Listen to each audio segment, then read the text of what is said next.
तुम बहुत ही खुशनसीब हो जो तुम्हें ऐसा शरीर मिला है और एक ऐसा मन मिला है जो तुम्हें बहुत ही ताकतवर और बहुत ही कमजोर बना सकता है। केवल तुम्हें इन दोनों का इस्तेमाल सही से करना नहीं आता। इन दोनों का सही से इस्तेमाल कैसे करना है और अपनी बुरी परिस्थितियों को कैसे हराना है, इस विषय पर एक बेहद अद्भुत प्रसिद्ध कहानी मैं आज आपको सुनाऊंगा। तो चलिए कहानी की शुरुआत करते हैं। दोस्तों, बहुत समय पहले की बात है। एक नगरी में एक राजा राज किया करता था। उसकी एक बहुत ही सुंदर पत्नी भी थी और उन्हें एक बेटा भी था जो अब बड़ा भी हो चुका था। राजा और रानी अपनी प्रजा को हमेशा खुश देखना चाहते थे और प्रजा अपने युवराज से भी यही उम्मीद किया करती थी। और इधर युवराज भी वह हर मुमकिन कोशिश किया करते थे कि वह अपने पिता के राज्यभार को संभाल लें। जिस तरह से उनके पिता राज करते हैं, ठीक उसी प्रकार वह भी अपनी प्रजा का ध्यान रखे, अपने राज्य का ध्यान रखिए। सब कुछ बहुत अच्छा चल रहा था। राजा और उसकी प्रजा सब बहुत खुश थे और खुशी खुशी अपना जीवन बिता रहे थे। लेकिन तभी एक दिन अचानक पड़ोसी राज्य का राजा, जो बहुत बूढ़ा हो चुका था, उसकी मृत्यु हो गई और उसका बेटा अत्यधिक क्रूर था। वह बहुत बेरहम था और उसे जंग करना बहुत अच्छा लगता था। जब यह बात युवराज के पिता को पता चली तो राजा और रानी ने एक कमरे में अपने आप को बंद कर लिया और दोनों आपस में बातें करने लगे। रानी बहुत चिंतित लग रही थी और वह राजा से कहती हैं, मुझे अपने बेटे की बहुत फिक्र हो रही है। मुझे उसकी चिंता सता रही है। पड़ोसी राज्य का राजा, जिसके साथ हमारी मैत्री थी, अब वह नहीं रहे और उनका बेटा अत्यधिक क्रूर है। वह बहुत बेरहम है। वह हमारे राज्य पर कभी भी आक्रमण कर सकता है। इस पर राजा ने रानी को समझाते हुए कहा, नहीं नहीं, वह ऐसा नहीं कर सकता। उसके पिता और मैं बहुत अच्छे मित्र थे और हमारे राज्यों के बीच शांति का हमने प्रस्ताव भी रखा हुआ था, इसलिए वह हम पर आक्रमण नहीं करेगा। तभी रानी कहती है, हमारी मैत्री उनके साथ खत्म हो गई और उनका बेटा एक खूंखार दरिंदा है जिसे लोगों को मारने में मजा आता है। बेरहमी से वो लोगों की हत्या कर देता है। वो बहुत ही क्रूर है, बेरहम है। वो हमारे राज्य पर आक्रमण अवश्य करेगा और आप अब भी बूढ़े हो चुके हो। यदि उसने हमारे राज्य पर आक्रमण किया तो फिर भला हम उसका सामना कैसे करेंगे? हमारी सेना भी अब उतनी प्रबल नहीं रही और ना ही हमारा बेटा अभी उस लायक है कि वह युद्ध कर सके। यदि उसने आक्रमण किया तो हमारा राज्य तहस नहस हो जाएगा। हमारे राज्य में कुछ नहीं बचेगा, सब कुछ बर्बाद हो जाएगा। इतना कहकर रानी रोने लगी। इधर राजा जैसे ही रानी को चुप कराने का प्रयास करते हैं, तब तक सेनापति दौड़ता हुआ राजा के पास आता है और कहता है, ही राजन, पड़ोसी राज्य ने हमारे राज्य पर आक्रमण कर दिया है। अब हमें उनका सामना करना ही पड़ेगा। इतना कहकर मंत्री वहां से चला गया। उसके बाद राजा और रानी दोनों ने इस जंग को लड़ने का निश्चय किया। फिर दोनों इस जंग को लड़ने के लिए निकल पड़े। वहीं पर दूसरी तरफ युवराज, जो कि इस राज्य का होने वाला राजा था, उसे कुछ सैनिकों के साथ अलग रखा गया ताकि उसे कोई हानि न पहुंचा सके और उसकी सुरक्षा के लिए कुछ सैनिक भी युवराज के साथ ही थे। इधर दूसरी तरफ राजा और रानी उस जंग में अपना पूरा योगदान दे रहे थे। वह उस जंग को जीतना चाहते थे। उन्होंने हर अथक प्रयास किया, लेकिन राजा और रानी अब बूढ़े हो चुके थे। अब उनमें वह क्षमता नहीं थी कि वह इस युद्ध को जीत सके, लेकिन फिर भी उन्होंने हर मुमकिन कोशिश की और इस युद्ध को जीतने का प्रयास किया। यह युद्ध करीबन 2 दिनों तक चला, लेकिन राजा इस बीच बहुत घायल हो चुका था और अब उसके अंदर लड़ने की क्षमता नहीं बची थी और लड़ते लड़ते राजा ने अपने प्राण त्याग दिए। उधर दूसरी तरफ और पड़ोसी राज्य का राजा, जो बहुत क्रूर था, रानी को अपना बंदी बना लिया और उसे कारावास में भेज दिया। जब यह बात युवराज को पता चली तो युवराज फूट फूट कर रोने लगे। उन्हें यह समझ नहीं आ रहा था कि वह क्या करें। वह अपने पिता को बचा नहीं सके और उनकी माता को भी कारावास दे दिया गया। उधर दूसरी तरफ पड़ोसी राज्य का राजा क्रूरता के साथ, अहंकार के साथ भरा हुआ था। वह राज्य में आकर लोगों पर अत्याचार करना शुरू कर देता है, लोगों को बेवजह मौत के घाट उतार देता है। यहां तक कि उस राज्य की प्रजा भी सुरक्षित नहीं रही। लेकिन किसी तरह से युवराज के उन सैनिकों ने युवराज को उस राज्य से बाहर निकाल लिया। युवराज और उनके कुछ वफादार सैनिक अब उस राज्य को छोड़कर भाग चुके थे। युवराज ने कई दिनों का सफर तय करके पड़ोसी राज्य में शरण ली और उनसे आग्रह किया कि वह इस लड़ाई में उनका साथ दे ताकि उनका राज्य फिर से उनका हो सके। इसीलिए उन्होंने पड़ोसी राज्य के राजा से उनकी सेना मांगी ताकि वो इस युद्ध को जीत सके। लेकिन तभी उन्हें एक और बुरी खबर मिली, और वह यह थी कि उस क्रूर राजा ने उनकी माता को अर्थात रानी को फांसी पर लटका दिया। यह सुनकर युवराज पूरी तरह से टूट चुके थे। अब उनके मन में अपने राज्य को पाने की भी कोई इच्छा नहीं थी। वह बस फूट फूट कर रोए जा रहे थे। उस राज्य का नया राजा बहुत बेरहम था। वह किसी को भी बेवजह ही मौत के घाट उतार दिया करता, जिस कारण उस राज्य की आधी प्रजा राज्य को छोड़कर जा चुकी थी, और जो आधी बची हुई थी उन सब ने उस बेरहम राजा का गुलाम बनना स्वीकार किया। इधर युवराज पूरी तरह से टूट चुके थे। उनके माता पिता अब इस दुनिया में नहीं रहे, और जिस राज्य में उन्होंने शरण ली थी उस राज्य का राजा भी बड़ा ही चतुर निकला। उसे डर था कि कहीं यह युवराज मेरी गद्दी ना ले ले, इसीलिए उसने युवराज के बारे में उस क्रूर राजा को बता दिया। और जब यह बात युवराज को पता चली तो युवराज को फिर से वहां से भागना पड़ा। उन्होंने अपने सभी वफादार सैनिकों को वहीं पर छोड़ दिया और वह वहां से अकेले ही निकल पड़े। बिना किसी को कुछ बताए हुए करीबन 2 सालों तक वह यहां वहां भटकते रहे, लगातार भागते रहे। उन्होंने हर जगह मदद मांगी, हर किसी से विनती की वे लोग इनका इस युद्ध में साथ दें, लेकिन किसी ने उनका साथ नहीं दिया, जिस कारण वह बहुत परेशान हो गए, बहुत चिंतित रहने लगे। जब किसी ने उनकी मदद नहीं की तो वह युवराज आम लोगों के बीच रहने लगा।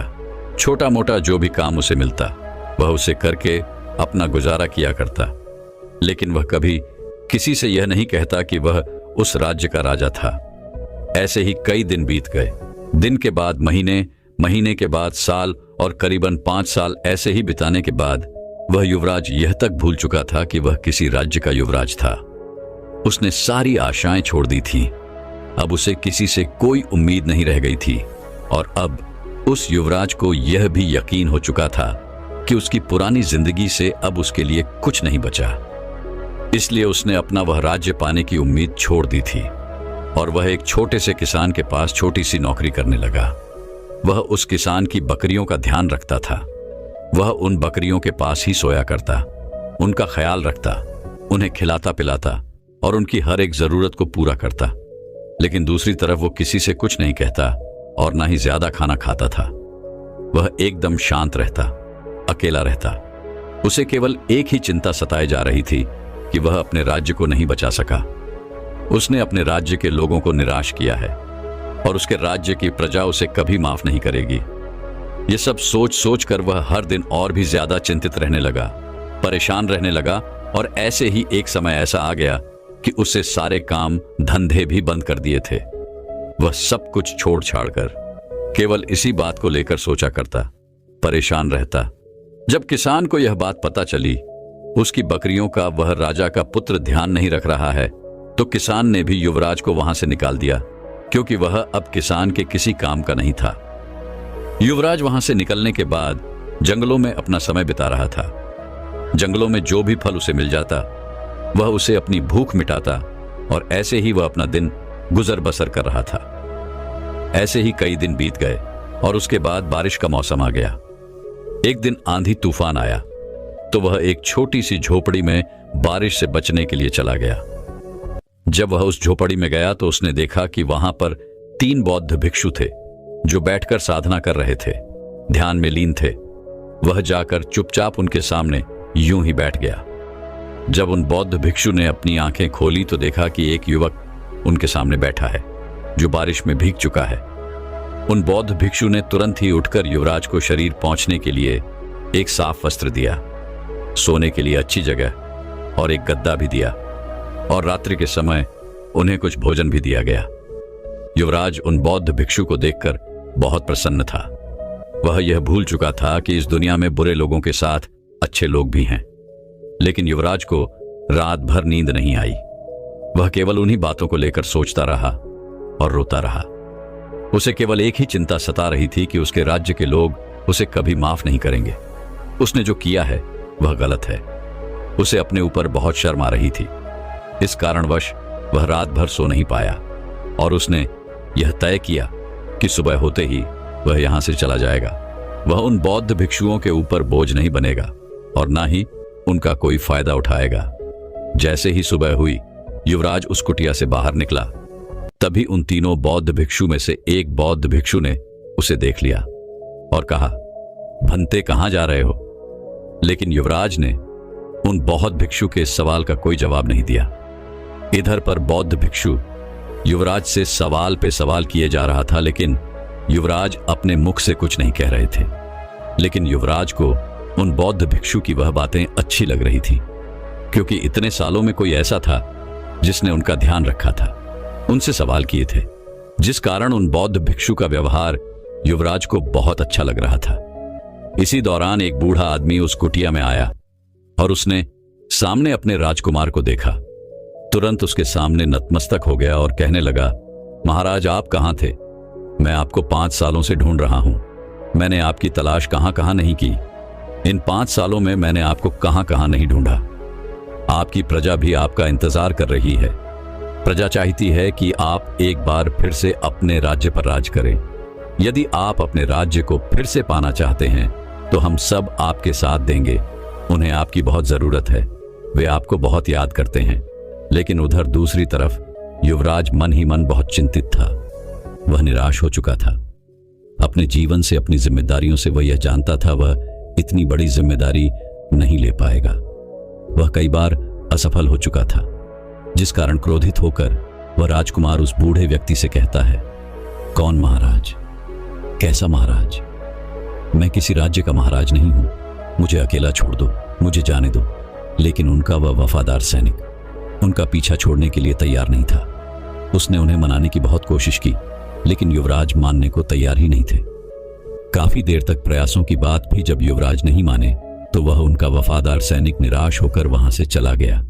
और उसके चले जाने के बाद वह बौद्ध भिक्षु युवराज से कहते हैं, क्या तुम सचमुच एक राजा हो? यदि यह सच है तो तुम अपनी और अपनी प्रजा की जिंदगी क्यों बर्बाद कर रहे हो? इस पर वह युवराज कहता है महाराज, अब इस बात से कोई फर्क नहीं पड़ता। इस बात को 5 साल बीत चुके हैं। वे लोग मेरे बिना जीना सीख चुके हैं। मैं क्या था और क्या कर रहा हूं, अब इन बातों से कोई फर्क नहीं पड़ने वाला। यदि मैं वापस चला भी गया तो उससे भी कोई फर्क नहीं पड़ेगा। युवराज की यह बातें सुनकर तो बौद्ध भिक्षु युवराज से कहते हैं, भंते ठीक है, यदि तुम नहीं जाना चाहते, लेकिन तुम मेरे साथ चल सकते हो। मैं और मेरे ये दोनों प्रजा भाई अपने मठ पर जा रहे हैं जो उस पहाड़ी पर है। तो मेरे साथ चलो, तुम्हें अच्छा प्रतीत होगा, तुम अच्छा महसूस कर पाओगे। इस पर युवराज कहता है महाराज, मैं जिसके पास भी गया हूं उसने मुझे धोखा दिया है। उसने हमेशा मेरा फायदा उठाया, लेकिन मेरा साथ नहीं दिया। मेरे माता पिता की हत्या करने वाला वह क्रूर राजा अब तक मुझे तलाश कर रहा है। यदि मैं आपके साथ रहा तो वह आपको भी नहीं छोड़ेगा। मैं आपकी जान जोखिम में नहीं डालना चाहता। आपने मेरा इतना ख्याल रखा, इसके लिए आपका बहुत बहुत धन्यवाद।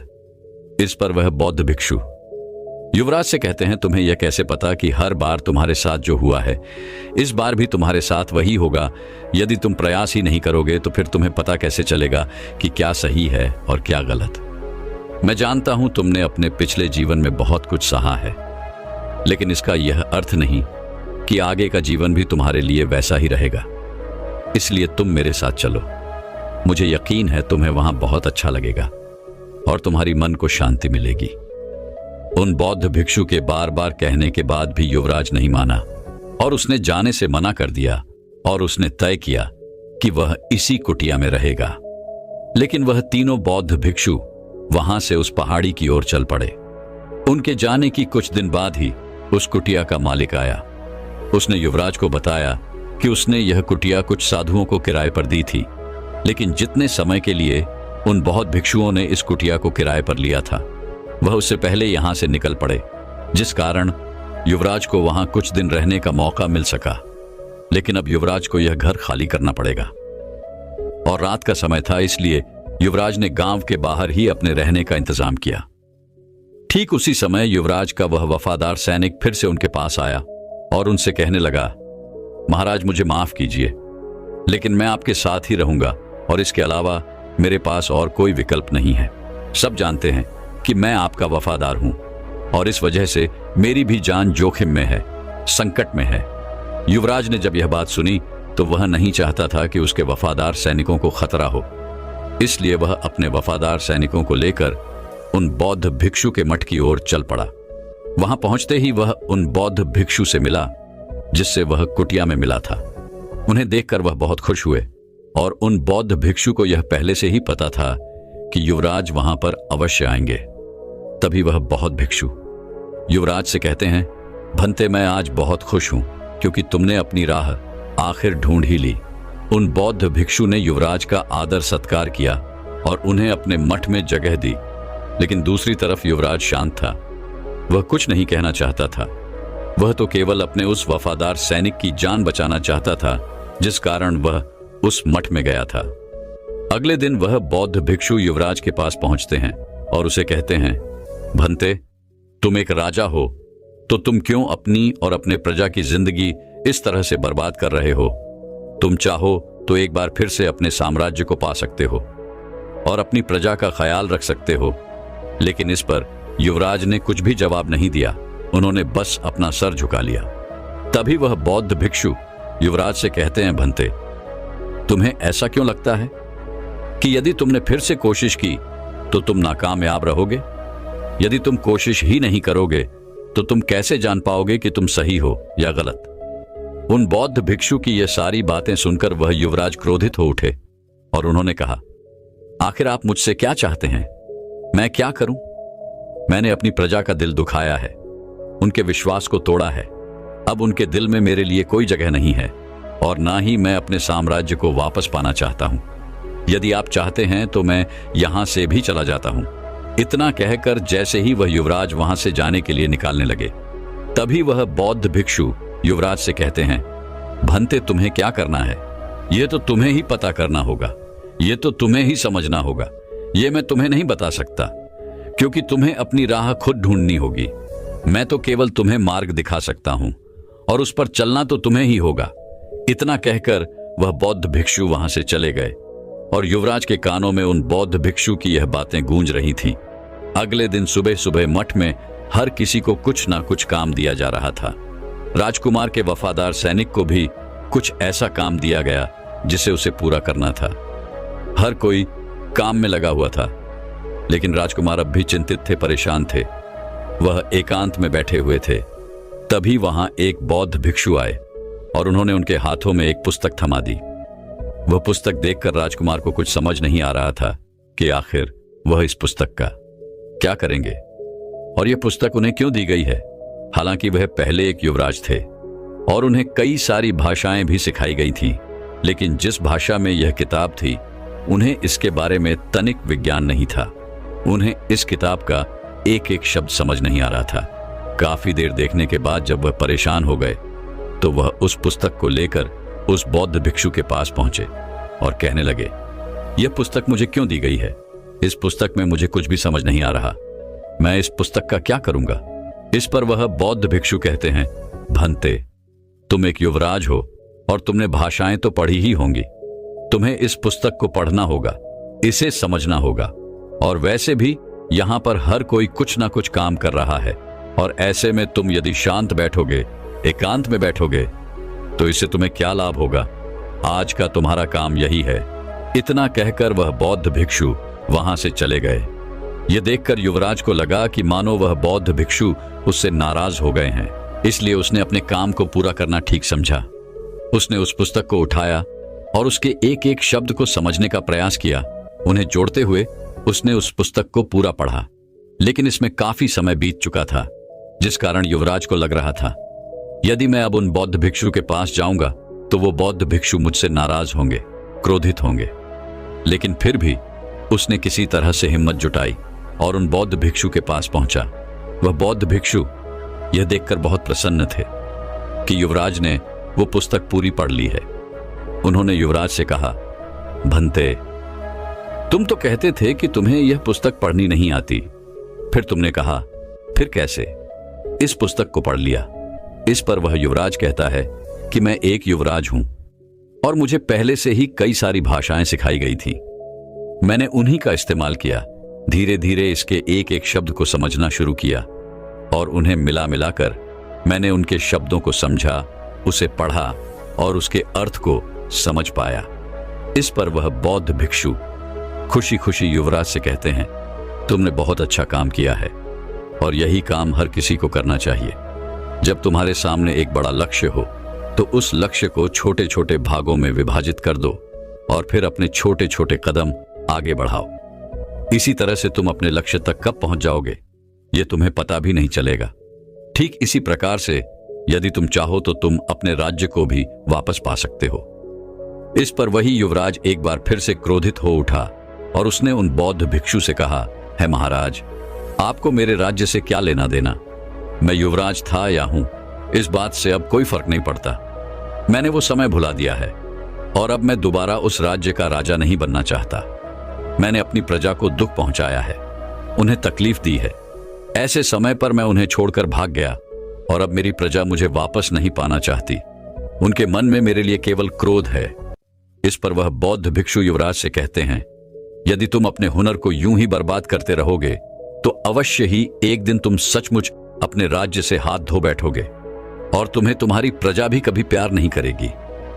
वह भला ऐसा राजा क्यों चाहेगी जो उनकी फिक्र नहीं करता, जो उनका ध्यान नहीं रखता, जो उनका ख्याल नहीं रखता। आज तुम्हारी प्रजा इस उम्मीद में है कि तुम लौट कर आओगे और अपने राज्य को उस क्रूर राजा से आजाद करोगे। मेरा काम है केवल तुम्हें रास्ता दिखाना, लेकिन इस पर चलना तो तुम्हें ही होगा। मुझे अपना काम करना ही होगा ताकि तुम अपना काम कर सको। काफी देर बाद युवराज ने उन बौद्ध भिक्षु से कहा, है महाराज, लेकिन मैं बार बार असफल रहा हूं। इस बार कुछ अलग कैसे हो सकता है?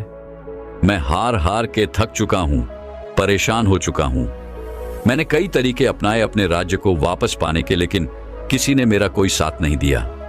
हर किसी को लगा कि मैं यहां पर कोई षड्यंत्र रचने आया हूं। जिस कारण मैंने जिस राज्य में भी मदद की गुहार लगाई, हर किसी ने मेरे बारे में उस क्रूर राजा को बता दिया और उस वजह से मुझे हर जगह से भागना पड़ा और आखिरकार मुझे यह समझ नहीं आ रहा था कि मैं क्या करूं, कहां जाऊं, किससे मदद मांगूं। इसलिए आखिरकार मैंने अपने राज्य को पाने की वह उम्मीद छोड़ दी। अपने प्रजा की उस उम्मीद को हमेशा हमेशा के लिए दफन कर दिया। युवराज की यह सारी बातें सुनकर बौद्ध भिक्षु युवराज से कहते हैं, भंते, क्या तुम्हें यह यकीन नहीं है कि तुम बदल सकते हो? यदि नहीं तो यही तुम्हारा सबसे बड़ा पाप है। तुम्हारे साथ अतीत में जो कुछ भी हुआ, तुम सिर्फ उसी के बारे में सोचते रहते हो। तुम्हें लगता है कि तुम्हें हारे हुए इंसान हो। तुम्हें लगता है कि तुम्हारे साथ वही होगा जो आज तक तुम्हारे साथ हुआ है, जो तुमने आज तक अनुभव किया है। लेकिन ऐसा नहीं है। तुम यदि चाहो तो तुम आज भी अपने उस राज्य को पा सकते हो, अपने प्रजा को फिर एक बार खुश कर सकते हो, उसकी उम्मीद को जगा सकते हो। लेकिन इसके लिए तुम्हें अपने आप को अंदर से परिवर्तित करना होगा। तुम्हें अपनी जिम्मेदारी उठानी होगी। तुम्हें अपने वफादारों की, अपनी प्रजा की जिम्मेदारी लेनी होगी। इतना कहकर वह वहां से चले गए। लेकिन उन बौद्ध भिक्षु की वो सारी बातें युवराज के कानों में गूंज रही थी। युवराज ने उन बौद्ध भिक्षु के आखिरी शब्दों के बारे में बहुत सोचा और अगले दिन वो वापस उन बौद्ध भिक्षु के पास पहुंचे और उससे कहने लगे, है महाराज, क्या आपको सच में लगता है कि मैं अपने राज्य को वापस पा सकता हूं? क्या मेरे लोग मेरे साथ खड़े होंगे? ये सारी बातें वहां पर उपस्थित युवराज का वह वफादार सैनिक सुन रहा था। वह तुरंत ही आकर युवराज से कहता है, हां महाराज, वह अवश्य ही हमारा साथ देंगे, क्योंकि आप ही उस राज्य के असली राजा हैं और वह आपकी पहचान आपसे छीन नहीं सकते। इस पर वह युवराज कहता है, तुम सही कहते हो, लेकिन मुझे यह समझ नहीं आ रहा कि मैं कहां से शुरू करूं। तभी वह बौद्ध भिक्षु युवराज से कहते हैं, लगता है तुम यह भूल चुके हो कि अपने लक्ष्यों को छोटे छोटे भागों में विभाजित कर देना चाहिए और उसके बाद उन छोटे छोटे लक्ष्यों की ओर आगे बढ़ना चाहिए। उन बौद्ध भिक्षु की यह बात युवराज को अच्छी तरह समझ में आ चुकी थी। युवराज और उसके वफादार ने कुछ पैसे इकट्ठा किए और अपने लिए कुछ वफादार सैनिकों को खरीदा। ऐसे ही वह छोटे छोटे गांव जाकर अपने लिए सैनिकों को इकट्ठा करने लगे और अपनी सेना तैयार करने लगे। और जब यह बात लोगों को पता चली तो लोग युवराज के साथ जुड़ने लगे, उनकी सेना में भर्ती होने लगे और आखिरकार युवराज ने अपने राज्य पर आक्रमण किया और उस राजा को बड़ी ही सरलता के साथ हरा दिया। और जब वह अपनी राजगद्दी पर बैठा तो उसकी आंखों में आंसू थे और उसके बगल में वही वफादार सैनिक था। वह भी रो रहा था और अपने युवराज से कहता है महाराज, यह वही दिन है जिसके लिए मैंने 6 सालों से सपना देखा था। लेकिन मेरा आपसे एक प्रश्न है। मैं यह जानना चाहता हूं कि आपका मन कैसे बदला। मैंने तो आपको मनाने की हर मुमकिन कोशिश की थी, लेकिन आपने तो मना कर दिया था। इस पर वह युवराज कहता है, मुझे तुम्हारे विश्वास पर विश्वास था। तुम हमेशा से मुझ में विश्वास करते थे, लेकिन मैं ही अपने आप पर विश्वास नहीं कर पाता था। लेकिन जब उन बौद्ध भिक्षु ने मुझे यह समझाया कि मुझे अपने कर्तव्य को पूरा करना ही चाहिए और अपने कर्तव्य से भागना नहीं चाहिए, तब मुझे यह बात समझ में आई कि मुझे अपने कर्तव्य को पूरा करना ही होगा। और मुझे तो हमेशा से यह लगता था कि मेरे अतीत में जो हुआ है वही मेरे साथ हमेशा होगा और मैं हमेशा हार का ही सामना करूंगा। लेकिन उन बौद्ध भिक्षु की सारी बातों ने मेरे मन को एक साफ आईने की तरह कर दिया था, जिसमें मैं यह साफ साफ देख पा रहा था, यदि मैं अपने हुनर को, अपनी प्रजा को किसी और के भरोसे छोड़ दूं तो यह गलत होगा। ये उनके साथ नाइंसाफी होगी। इसलिए मैंने उन बौद्ध भिक्षु की यह बात मानी और अपने बड़े से लक्ष्य को छोटे छोटे लक्ष्यों में विभाजित कर दिया और फिर उन लक्ष्यों की ओर आगे बढ़ना शुरू कर दिया। और धीरे धीरे हम एक एक करके अपने लक्ष्य में सफल होते गए और मेरा आत्मविश्वास भी लगातार बढ़ता चला जा रहा था। और उसी आत्मविश्वास के कारण आज मैं अपने राज्य को वापस पा सका हूं और इसी प्रक्रिया को मैं अपने राज्य को चलाने में भी इस्तेमाल करूंगा। दोस्तों, हमारे साथ भी हमेशा ऐसा ही कुछ होता है। छोटी छोटी चीजों से निराश हो जाते हैं, छोटी छोटी तकलीफों से हार जाते हैं और हम सोचते हैं कि हमारे साथ पिछली बार जैसा हुआ था ठीक वैसा ही होगा और हम एक बार फिर हार जाएंगे और हम आगे कुछ नहीं कर सकते। लेकिन वास्तविकता तो यह है कि हमें अपने आप को समझने की जरूरत है, अपने अंदर उस आत्मविश्वास को जगाने की जरूरत है। हमें अपने आप को और बेहतर बनाने की जरूरत है और अगर आप अपने आप को बेहतर बनाने में सक्षम हैं तो आप एक ना एक दिन अपने लक्ष्य को अवश्य प्राप्त करेंगे। तो दोस्तों, अब हमारे अगले कहानी का विषय है, कुछ लोग कम उम्र में ही किन किन आदतों की वजह से बुढ़े हो जाते हैं, कैसे आप खुद को ज्यादा उम्र में भी जवान रख सकते हो। इस विषय पर अगली रोचक कहानी की शुरुआत करते हैं। दोस्तों, आपने देखा होगा कि आजकल हर एक इंसान, हर एक व्यक्ति अपनी उम्र से पहले ही बूढ़ा हो जाता है। और आप लोगों ने तो सुना ही होगा कि एक बार यदि हमारी जवानी चली जाती है तो वह वापस नहीं आती। अर्थात एक बार बुढ़ापा आ जाए तो जवानी नहीं आती। इसलिए आज मैं आपके लिए एक ऐसी कहानी लेकर आया हूं जिसके अंदर आपको ऐसी 3 बातें पता चलेंगी, ऐसी 3 आदतें पता चलेंगी जिस कारण हर मनुष्य, हर व्यक्ति समय से पहले ही बूढ़ा हो जाता है। इसलिए हमें इन 3 आदतों से बचकर रहना चाहिए, नहीं तो आप भरी जवानी में कम उम्र में बुढ़ापे की तरफ आगे की ओर बढ़ चलेंगे। फिर चाहे आप शादीशुदा हो या ना हो, तो आपका यह जानना बहुत जरूरी है, क्योंकि कई लोगों के साथ ऐसा देखने को मिला है कि वो लोग भरी जवानी में अपनी ताकत खो बैठते हैं और वह बूढ़े हो जाते हैं, बुढ़ापे का शिकार हो जाते हैं, और वो भी अपनी सिर्फ इन 3 आदतों के कारण। इसलिए हमें इन 3 आदतों पर लगाम लगानी ही चाहिए। यदि आप लंबे समय तक जवान और ताकतवर बने रहना चाहते हैं तो इन 3 आदतों को आपको अपने जीवन से निकालना ही होगा। आज जिन 3 बातों के बारे में, अर्थात जिन 3 आदतों के बारे में हम जानने वाले हैं, ये आदतें आर्षि मुनियों ने तप करके, तपस्या करके ये अनमोल ज्ञान हमें दिया है। लेकिन आजकल के समय की सबसे बड़े दुर्भाग्य की बात यह है, ऐसा अनमोल ज्ञान जो कि हीरे मोतियों से भी अत्यधिक महंगा है, कीमती है, जीवन को सुधारने वाला है, हमारे जीवन को कष्टों से निकालने वाला है, ये ज्ञान धीरे धीरे लुप्त होता जा रहा है। आज हम आपके लिए वही 3 आदतें ढूंढ कर लाए हैं जो शास्त्रों में आर्षि मुनियों द्वारा बताई गई है। तो चलिए जानते हैं कि वो कौन सी 3 आदतें हैं जिनसे हमें बचकर रहने की आवश्यकता है। दोस्तों, वेदों में ऐसा बताया गया है कि कलयुग में मनुष्य की आयु कम से कम 100 वर्षों की होनी चाहिए। लेकिन आपने अपने आस पड़ोस में तो देखा ही होगा कि आजकल हर एक व्यक्ति, हर एक मनुष्य की उम्र कम होती जा रही है। 100 वर्ष तो दूर की बात है, आजकल कोई 60 या 70 साल तक भी ढंग से जीवित नहीं रह पाता, उससे पहले ही वो मृत्यु को प्राप्त हो जाता है। इसलिए 100 वर्ष की आयु को पाना अर्थात 100 वर्ष की आयु को जीने की कल्पना करना भी अब केवल एक ख्वाब जैसा है। एक दिन की बात है, महात्मा बुद्ध अपने कुछ शिष्यों को उपदेश दे रहे थे। वह कह रहे थे कि किस तरह से मनुष्य की कुछ आदत उनके ही विनाश का कारण बन जाती है, किस प्रकार वह समय से पहले ही बूढ़े हो जाते हैं, उनका यौवन, उनकी जवानी समय से पहले ही खत्म हो जाती है और समय से पहले ही अर्थात कम उम्र में ही वो लोग मृत्यु को प्राप्त हो जाते हैं।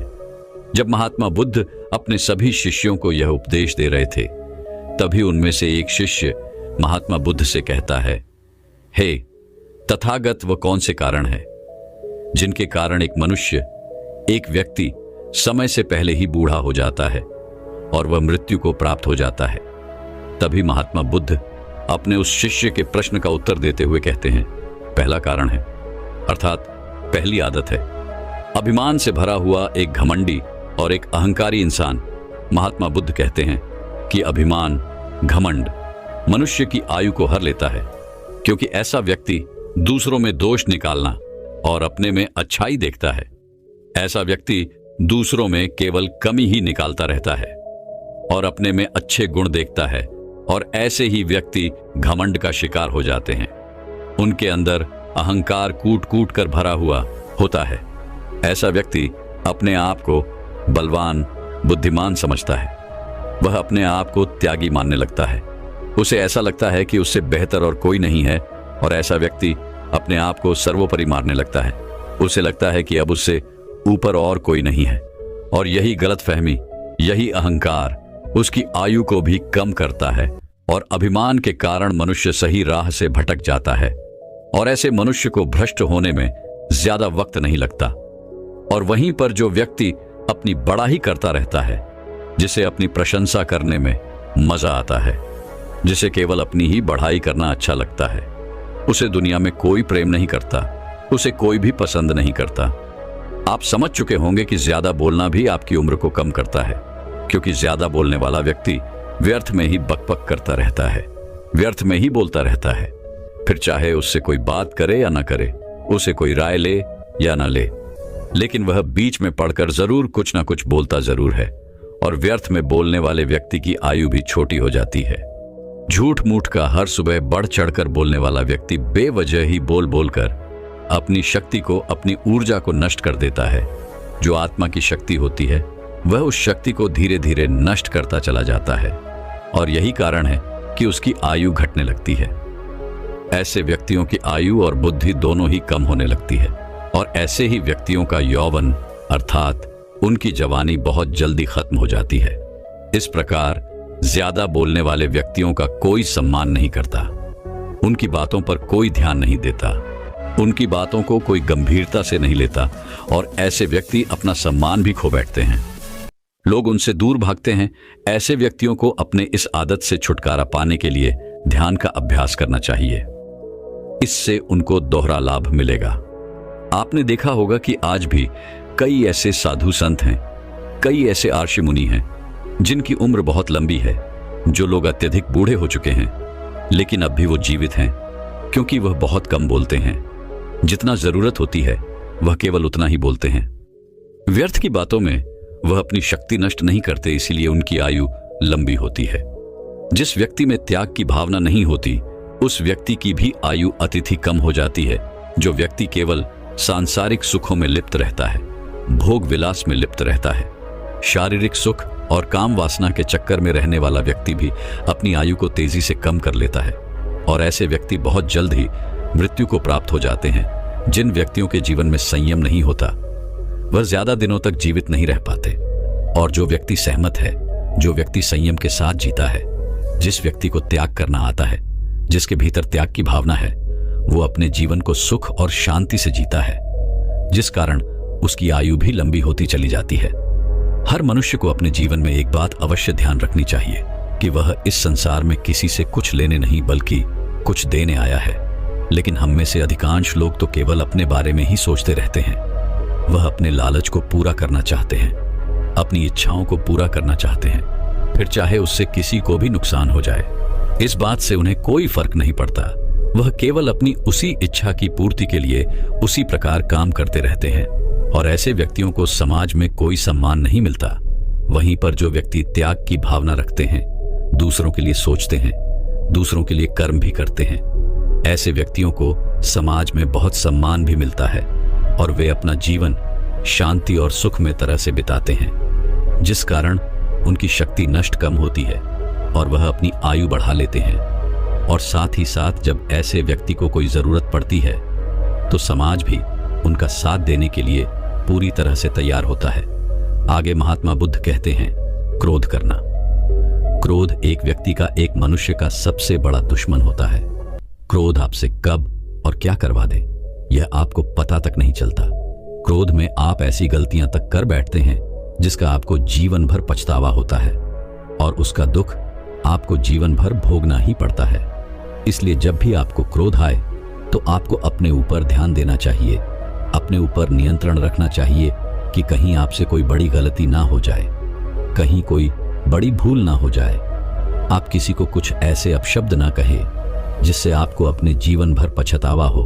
अब आप में से कई लोगों के मन में यह प्रश्न उठ रहा होगा कि क्रोध आते वक्त हम अपने आप पर काबू नहीं कर पाते और ऐसे समय पर हम अपने आप पर काबू कैसे कर सकते हैं।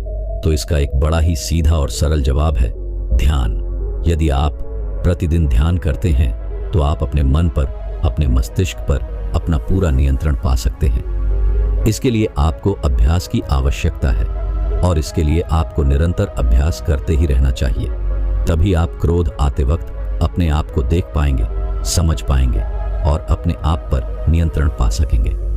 जब भी किसी व्यक्ति को क्रोध आता है तो ऐसे समय पर वे लोग ऐसे गलत फैसले ले लेते हैं जिससे उन्हें जीवन भर पछताना पड़ता है और बात बात पर क्रोधित होने वाला व्यक्ति अपनी आयु कम कर लेता है।